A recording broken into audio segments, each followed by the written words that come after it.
મનીષા, તારી કમરમાં દુખાવો છે તો હું શું કરું? તને માથે લઈને ફરું અને તને યાદ નથી આ તારું પિયર નથી, આ તારું હારું છે. આ તારા નખરા અહીંયા નહીં હાલે. સીધી રીતે ઊભી થા, વાસણ ઉટકી નાખ બધા, અને વાસણ ઉટકાઈ જાય ને એટલે મારા રૂમમાં આવજે, મારા પગ દબાવી દેજે.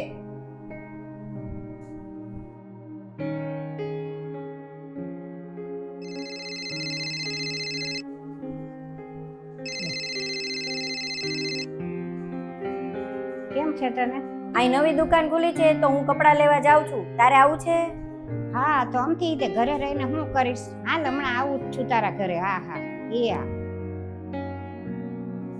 આંભળ, સવારના વાસણ પડ્યા છે ને ઉટકી નાખજે, અને હમણાં રસોઈ બનાવી નાખજે બપોરની.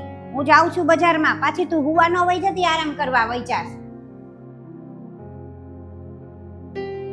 લગ્ન પહેલા આજ તે સાસુ મારી સાથે કેટલી મીઠી મીઠી વાતો કરતા હતા, અને હવે તો જાણે હું વહુ નહીં એક મશીન હોઉં એવી રીતના કામ કરાવે છે.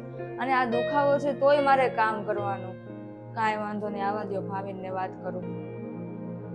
મનીષા, જમવાનું બની ગયું? ના ના, હજી તો હું સવારના નાસ્તાના વાસણ જ ઉટકતી હતી, અને આજે મને બહુ દુખતું હતું ને તો હું આરામ કરતી હતી, તો મમ્મી મને ખીજાણા. હું આરામ ન કરી શકું? હું કઈ થોડી ના મશીન છું. અરે વાહ મનીષા, જમવાનું તે બનાવ્યું નથી, નામ પાછું મારા મમ્મીને દેવું છે. આ ઘરમાં જો તારે રહેવું હોય ને તો મારા મમ્મી જે કહે ને એમ કરવું પડશે, બરોબર? અને હું એવા છોકરાઓમાંથી નથી કે વહુના કીધા પ્રમાણે હું બધું કરવા માંડું એમ, બરોબર? અત્યારે તો હું ઓફિસમાં જઈને જમી લઈશ, રાતે હરખું બનાવજો જમવાનું. આ નહીં, તે મારા પર વિશ્વાસ નથી.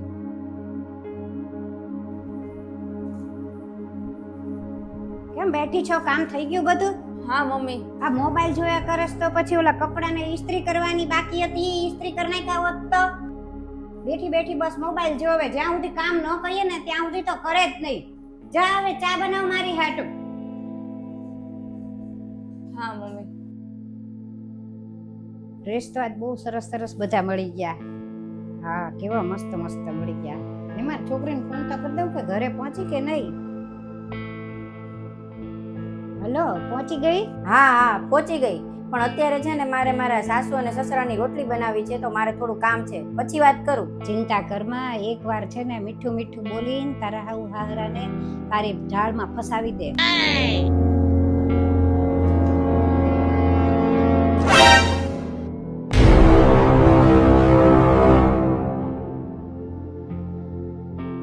પછી તારા હાહરા તારી નામે બધું કરી નાખે ને પ્રોપર્ટી, પછી તો તારે કાંઈ ચિંતા જ તે નહીં. તું તારે પછી કાંઈ ટેન્શન નહીં. હા, સાચી વાત છે. અને ચિંતા ન કરતી, આગળ તારે હું કરવાનું છે ને એ બધું હું તને શીખવાડી દઈશ. મને તમારી ઉપર પૂરેપૂરો વિશ્વાસ છે કે તમે મારું જીવન એકદમ સેટ કરી દેશો. બાકી ત્યાં શું હાલે છે? અહીંયા તો મારું જ હાલે ને. હું તો એને બરાબર મારી વહુને દબાવીને રાખું છું.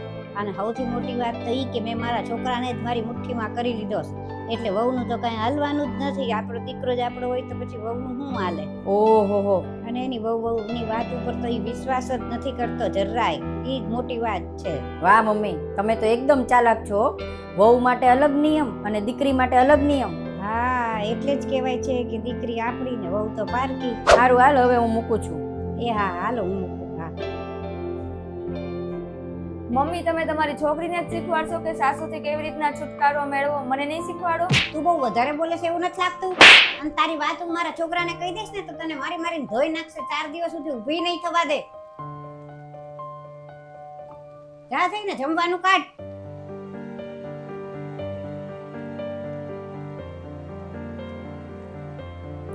આ બધું રેકોર્ડિંગ ભાવિનને મોકલી દેવું.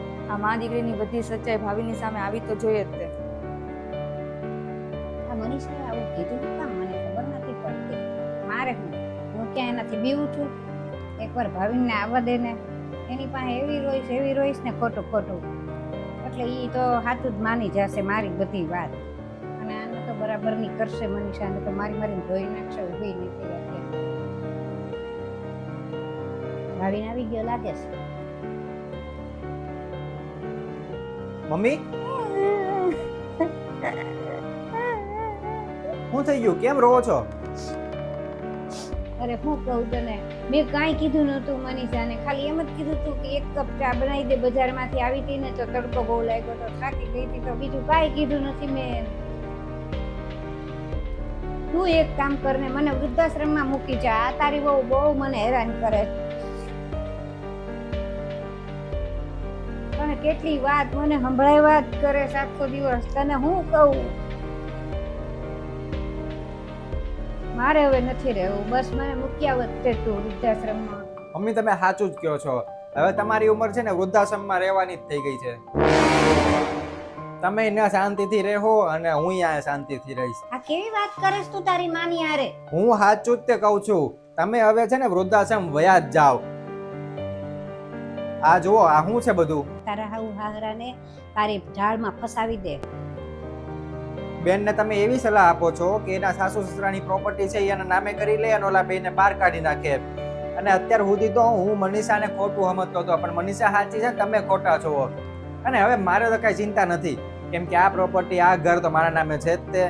તમે તૈયારી કરી લો વૃદ્ધાશ્રમ જવાની.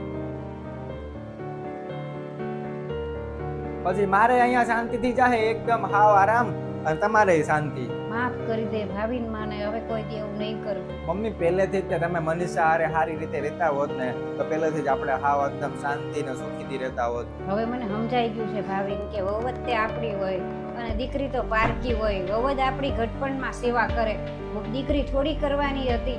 મને માફ કરી દે ને કે તો હું મનીષાની માફી માંગી લઉં.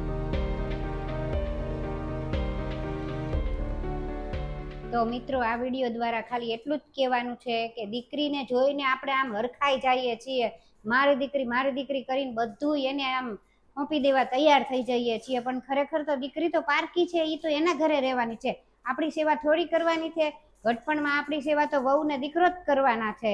એટલા માટે વહુ ને દીકરાને સારી રીતે રાખવા જોવે. બસ એટલું જ છે કહેવાનું મારું. બાકી વિડીયો ગમ્યો હોય તો લાઈક કરજો, શેર કરજો.